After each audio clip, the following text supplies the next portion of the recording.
Regardless if it is professional or personal, we all struggle sometimes to achieve our goals. Many times our struggle is not because of a lack of effort, but rather how our goals have been structured.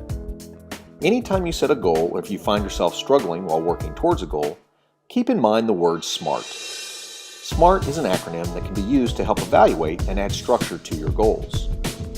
SMART stands for specific, measurable, actionable, relevant, and time-bound. SMART begins with asking yourself the degree to which a goal is specific. This is arguably the most important part of establishing or evaluating a goal. The less specific a goal, the more difficult it is to determine how long the goal should take to complete or how to measure success. Consider the difference between a goal to get healthy versus the goal to lose weight versus the goal to lose 10 pounds. The goal to get healthy is much less specific than a goal to lose 10 pounds. The next question to ask: how is the goal measured? What determines success? Some goals may be best measured by a simple yes or no, such as the goal of climbing to the top of a mountain, while other goals are better measured by using metrics such as the goal to lose 10 pounds. The key to measurement is making sure that in whatever way the goal is measured, it accurately reflects success. For instance, if you do not have access to a scale, then measuring weight loss will be difficult and less accurate. An alternative measure may be to track how many inches you have lost around the waist. But to what extent does this accurately reflect the goal? Without access to a reliable way of measuring weight, we may want to consider buying a scale or restructuring our goal. Actionable is not asking yes or no, but how will the goal be achieved? What is our action plan? Do we have the resources and capabilities required to achieve success? If not, what are we lacking?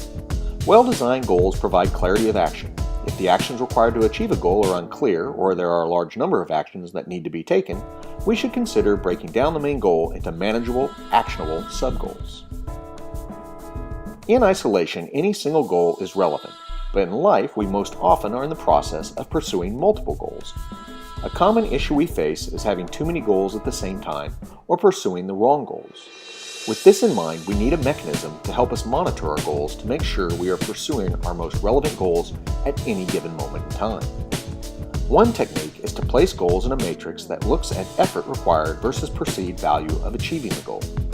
Not always, but most of the time we will want to focus our energy on low-effort, high-value goals. Another technique is to use the Pareto principle, also known as the 80-20 rule. Ask, which are the 20% of goals that will provide me with 80% of my return? The last thing we want to make sure is that goals are time-bound. By including a specific date by which a goal should be accomplished, it helps provide incentive and allows us to monitor progress. Consider the difference between the goal to lose 10 pounds and the goal to lose 10 pounds in 10 weeks. Simply by including an element of time, we can now calculate how much we should be losing each week, and if after 5 weeks we have only lost 1 pound, we can revisit our action plan. Be wary of any goal that is open-ended, such as the common goal to learn a foreign language. Last, it is important to reinforce that goal setting is not an event. It is an ongoing process of action, evaluation, and revision. It is not about lowering goals or standards to ensure success. It is about recognizing goals are dynamic because life is dynamic. We do not live in a static world. Life happens. A goal that is relevant today may be irrelevant tomorrow.